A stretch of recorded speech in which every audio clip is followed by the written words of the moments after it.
Hallo und Servus allerseits, guten Tag, Deutschstudenten. This tutorial will cover the third case we're learning in this course, the dative case. In doing so, we'll review the articles associated with the dative, as well as adjectives, pronouns, and verbs. Lastly, we'll review prepositions of the dative case. Also, los geht's. Beginnen wir. The dative case describes the indirect object, okay, which indicates to whom or for whom something is done. So far in this course we've learned the nominative case, which includes the subject, verb, and predicate of a statement or question. We've also learned the accusative case, which focuses on the direct object of a statement or question. The dative case builds on these two cases utilizing the indirect object. There have been multiple occasions thus far where you've seen the dative case, perhaps without even realizing it. Let's look at some examples and break down the nuts and bolts of this very important and useful case. Okay. Let's first look at an example of a statement with nominative and accusative. Ich kaufe ein Auto. So in this statement, ich is the subject, kaufe is the verb, and ein Auto, the predicate, is the direct object. Let's now take this statement one step further and incorporate the dative indirect object. Ich kaufe meiner Frau ein Auto. So this is essentially the same sentence as before, but we now have an indirect object, meiner Frau, who is the recipient of the car it is purchased. Now we'll go ahead and break these down a bit. Ich kaufe ein Auto and ich kaufe meiner Frau ein Auto, which, as you can see, can be interpreted in more than one way. Okay. This table displays the various definite articles we've learned thus far: the nominative, der, die, das, die; accusative, den, die, das, die; and dative, dem, der, dem, den. One little Eselsbrücke, or a mnemonic device that I found useful to recall these articles, is Risi, Nisi, Mr., M&N, which happens to be the last letter of each of the articles from top to bottom, left to right, when reading the table. Der, die, das, die, or Risi, representing the nominative; den, die, das, die, representing the accusative; and dem, der, dem, den, or Mr. M&N.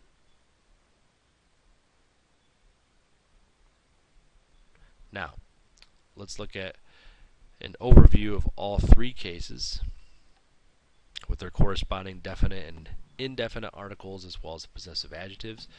You'll notice that in the accusative, only the masculine requires a change, while in the dative, masculine, feminine, neuter, and plural all require a change in the definite and indefinite articles.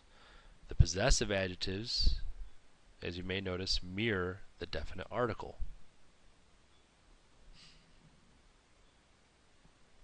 Okay. Moving on to the interrogative pronouns. You'll see that we have three of them: wer, wen, and wem.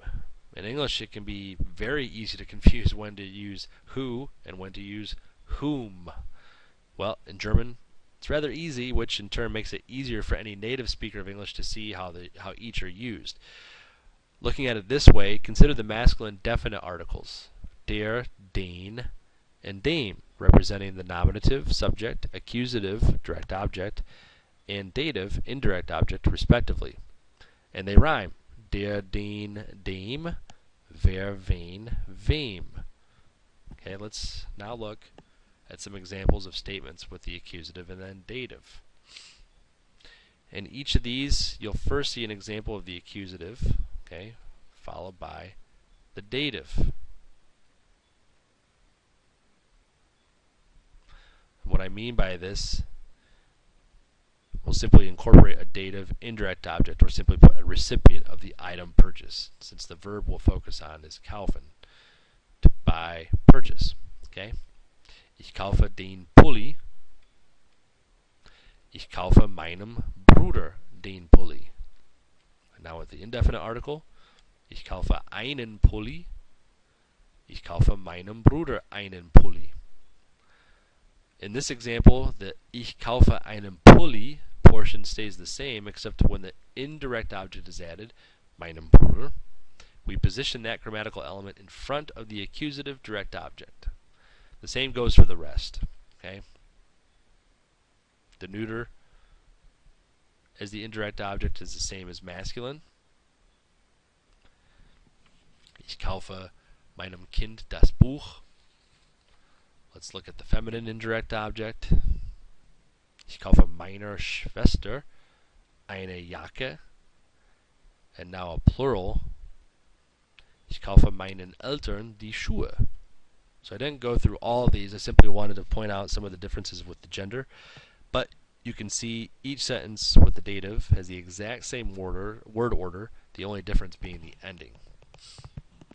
One thing I like to tell my students when trying to figure out the dative is to think of it this way. At Christmas or on a birthday, think of the gift giver, the gift, and the gift recipient. The gift giver is the subject, nominative. The gift is the direct object, or accusative.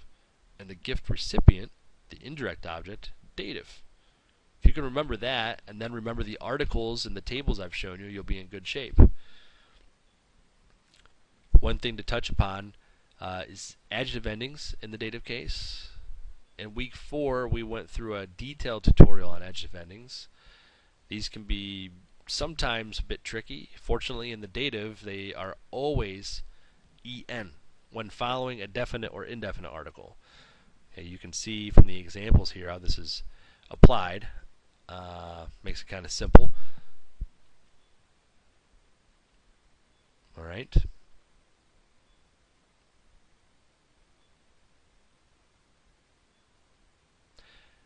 Now, looking at this table, I'll go through these. We see them all again, except now we also have the unpreceded adjective endings, meaning there is no article, definite or indefinite. Okay, just like the accusative and nominative, these endings must reflect and tell what the gender is. An example of an unpreceded dative adjective ending would be the following. Okay. Note that the unpreceded here means that it is not preceded by an article. The adjective is preceded, however, by a dative preposition. Okay. For example, zu deutschem Bier isst nur deutsche Weißwurst. Or wir sind mit guten Freunden ins Kino gegangen. Okay, and that will conclude this tutorial focusing on the dative case. There is more to this case, however, including dative verbs and dative prepositions, which we'll focus on in a separate tutorial. Bis dahin und wir sehen uns gleich.